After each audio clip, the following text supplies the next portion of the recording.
Hello students, Bhagwati PG college की online कक्षाओं में आपका स्वागत है। मैं Ashish Sharma, Hindi B part third year का हम अध्ययन कर रहे हैं। आज हम आधुनिक काल के महत्वपूर्ण बिंदु का अध्ययन करेंगे। आज हम मिथक, कल्पना और प्रतीकों के बारे में जानकारी लेंगे। तो देखिए,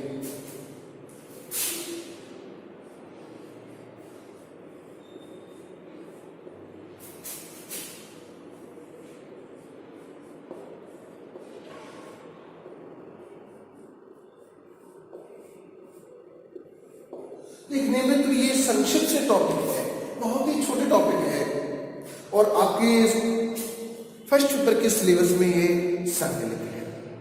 आज हम इनके बारे में जानकारी प्राप्त करते हैं कि मिथक क्या होता है, कल्पना क्या होती है और प्रतीक क्या होती है। तो सबसे पहले तो मैं आपको संक्षिप्त में समझा रहा हूं इनका परिचय भी क्या है।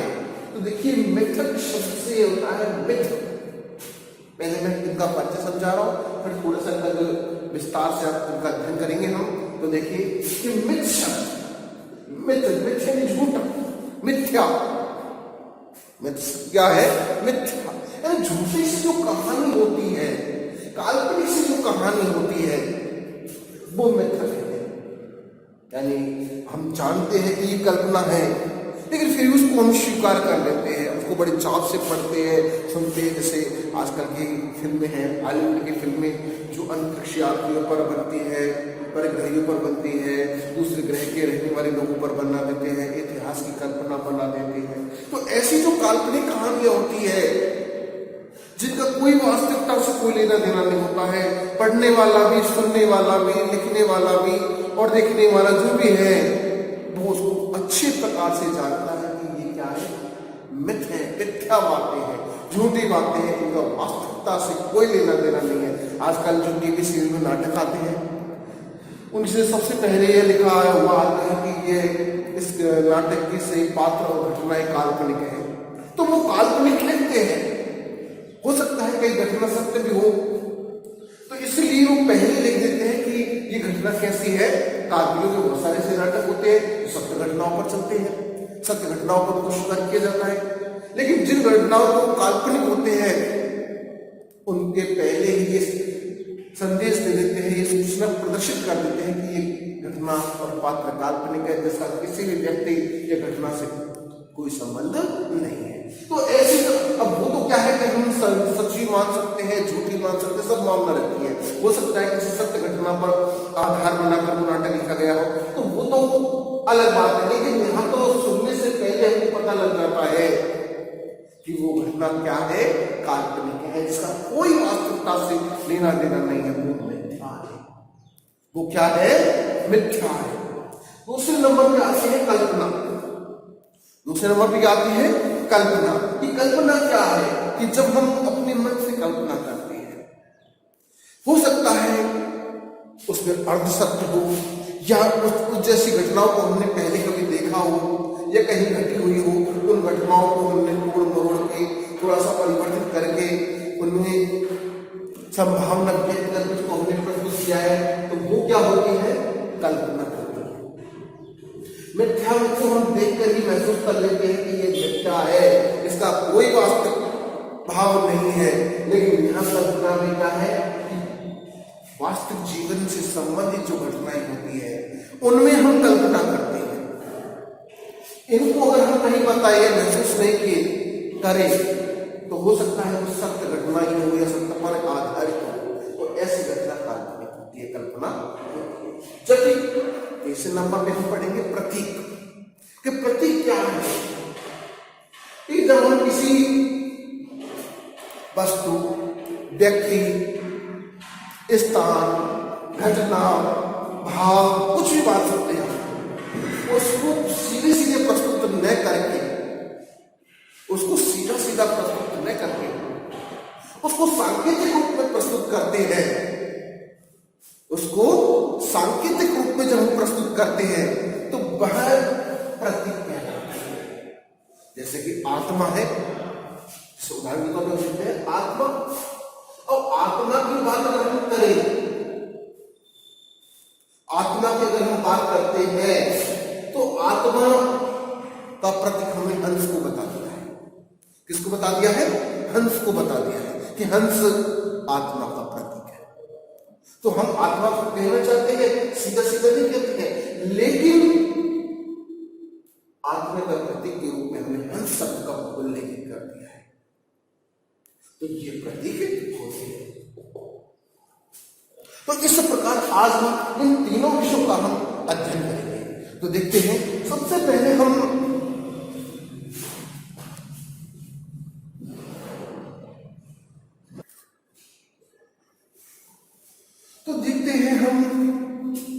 मिथक शब्द, सबसे पहले हम अध्ययन करेंगे मिथक शब्द। क्या शब्द है?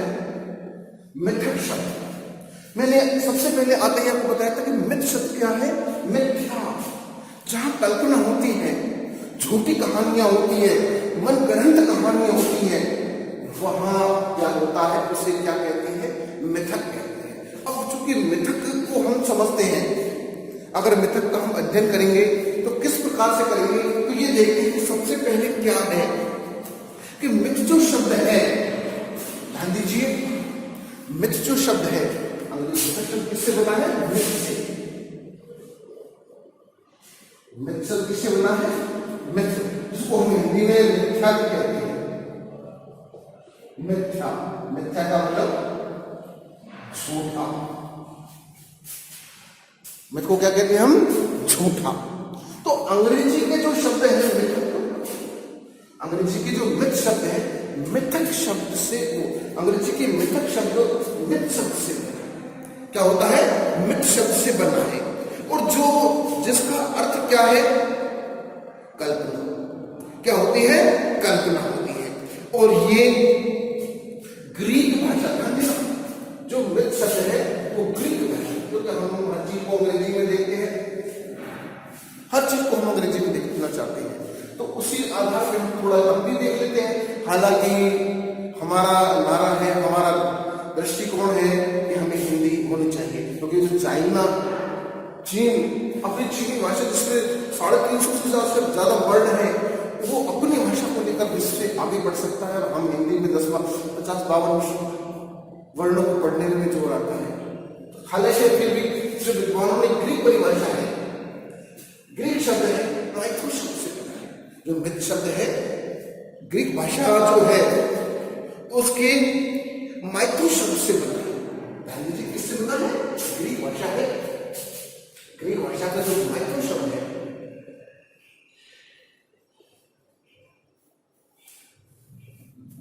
माइथो शब्द से बना है। इसका प्रयोग सर्वप्रथम अरस्तु ने प्राचीन काल से किया है, और उन्होंने इस मिथक शब्द का, मिथक शब्द से बना है, और इसके ग्रीक भाषा जिसका जो माइथो शब्द से बना है, मिथक शब्द माइथो शब्द से, ग्रीक भाषा के मिथ्स के माइथो शब्द से बना है। और इसका प्रयोग सबसे पहले अरस्तु ने भी किया था। मिथक शब्द का प्रयोग किसने किया था? अरस्तु ने। और उसने इसका अर्थ क्या लगाया? कल्पना या झूठी कहानी। तो हमारा शब्द भी स्पष्ट यह होता है कि वह कहानी, वह घटना, इसको हम परिभाषा के रूप में अगर व्यक्त करें, अब हमें आगे बढ़ना है, कोई घटी घटाई परिभाषा नहीं लिखनी है हमको। अगर आपसे पूछा जाता है छोटे क्वेश्चनों में कि मिथक क्या है, तो सीधा सा जवाब दे सकते हैं कि वे कहानी, वे घटना जो कल्पना या झूठ पर आधारित है, जिसका वास्तविकता से कोई लेना देना नहीं है, जिसको पाठक या श्रोता या वक्ता जो कुछ भी है वो सीधा ही उसको कल्पना मानकर ही चलता है, उससे सच की संभावना नहीं होती है, वो क्या कहती है? मिथक। वो क्या कहलाती है? मिथक कहलाती है। अब इसको हम देखें परिभाषा के रूप में, तो ये सीधी सी परिभाषा है, इसकी सीधी सी परिभाषा है। आपको अपने जो ग्रंथ है पॉलिटिक्स, उसमें जो क्या माना है? झूठी कल्पना, झूठी कहानी या मन गढ़ंत कल्पना,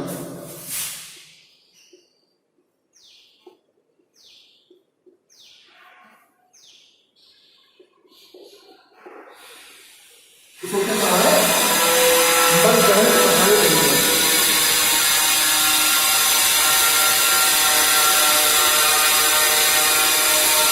तो दूसरी बात ये है। अब दूसरी बात आती है कल्पना।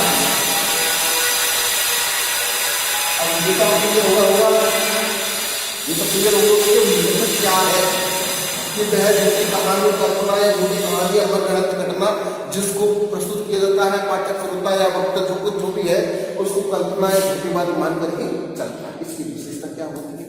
सबसे बड़ी इसकी अब बात करते हैं कल्पना को आगे बढ़ना है, लेकिन कल्पना को पढ़ने से पहले हमको तक समझना पड़ेगा उस तरह से इसकी क्या है विशेषता।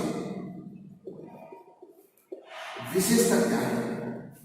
क्योंकि इसकी विशेषता को समझने के बाद ही हम कल्पना को समझ पाएंगे। इसकी सबसे बड़ी विशेषता ये होती है कि इसमें जो भी घटना है, तथ्य है, विवरण है, उस सभी को बिना तर्क के स्वीकार कर लिया जाता है।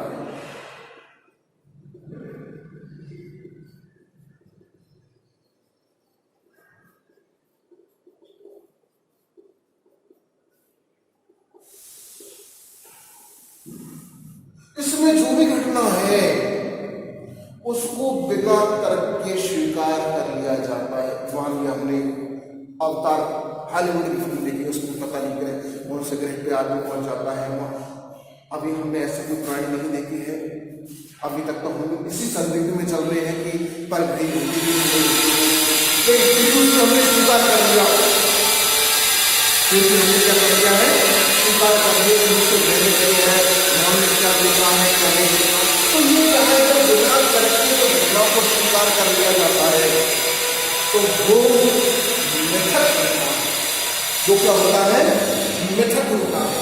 तो उसमें किसी प्रकार की कोई घटना को हम तर्क से नहीं देखते, किसी प्रकार का कोई उसमें तर्क नहीं करते हैं, प्रश्न से नहीं लगाते हैं, सारी की सारी घटनाओं को हम करके स्वीकार करते हैं।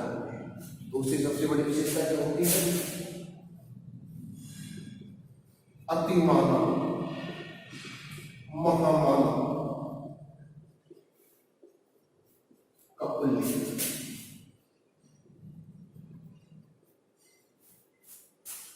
हॉलीवुड की फिल्म होती है, सब में अतिमानव, महामानव, पता नहीं कितने विशाल विशाल काय होते हैं, हल्क पैदा कर देते हैं, ऐसे डायनासोर पैदा कर लेते हैं, पता नहीं कहां बात से क्या क्या घटनाएं ले लेती हैं, या कोई विशिष्ट प्राणी ले लेते हैं, किंग कॉन्ग जैसे बड़े बड़े विशाल मतलब लाख पैदा कर देते हैं। तो वो सब क्या है, मित्र है, क्योंकि उनमें किसी प्रकार की कोई तक तो हमने माना ही नहीं है। वो ऐसी बड़ी बड़ी कल्पना करते हैं, विशाल पहाड़, विशाल जंगल, भयानक जानवर, ऐसा पता नहीं क्या क्या कल्पना प्रस्तुत जो मन में आता है उसको प्रस्तुत कर देते हैं। इससे पौराणिक कथाओं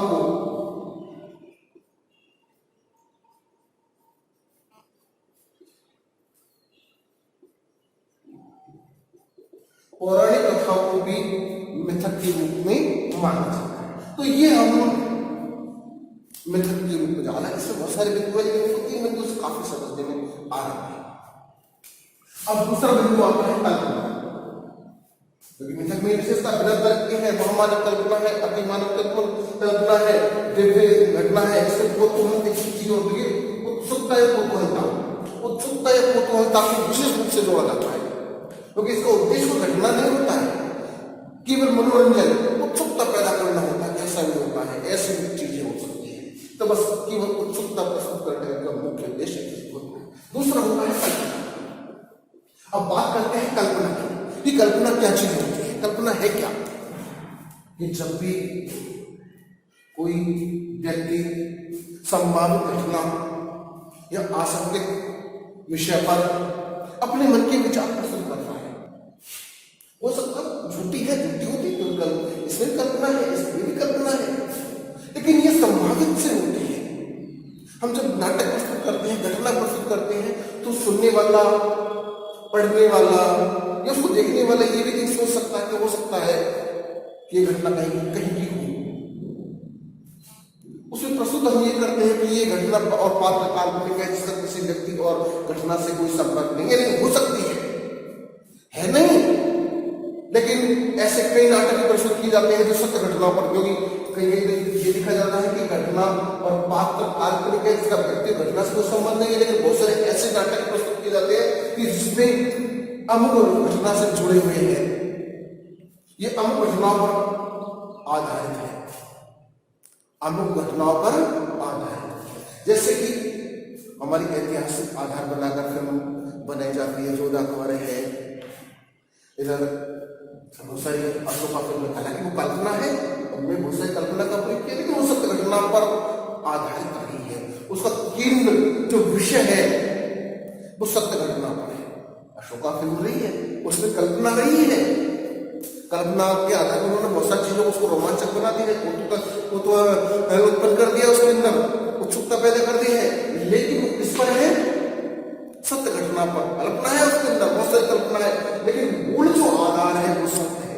इसलिए जहां पर सत्य के साथ इर्द गिर्द कुछ संभावित मनोरंजन घटनाएं प्रस्तुत की जाती है, वो कल्पना के दायरे में आती है। और कल्पना की विशेषता क्या है? सबसे बड़ी विशेषता क्या है?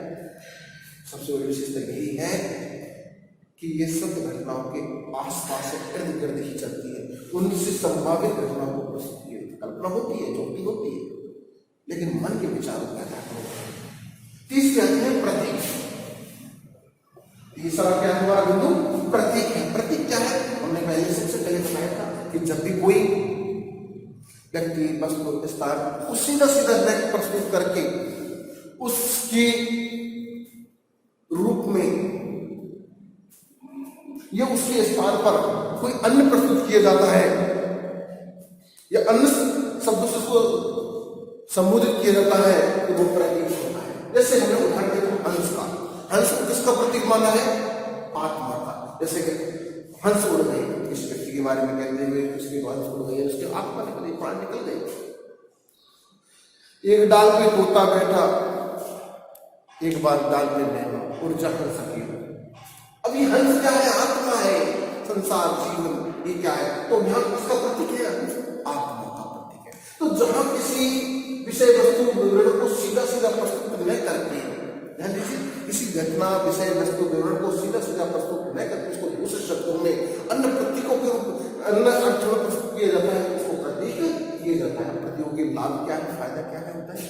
तो सबसे बड़ा फायदा होता है कि जब कोई घटना प्रस्तुत करनी होती है तो उसकी पूर्णोक्ति से बच जाते हैं, काव्य में अलंकारिकता बढ़ जाती है, काव्य सौंदर्य बढ़ जाता है, इसलिए प्रतीकों का प्रयोग किया जाता है। तो आज मैंने संक्षिप्त में आपको मेथड, कल्पना और प्रतीक समझाए हैं। थोड़ी आवाज बड़ी थी, इसलिए थोड़ा सा मैंने जल्दी शॉर्ट में करने की चेष्टा की है। तो आज के लिए इतना ही, धन्यवाद।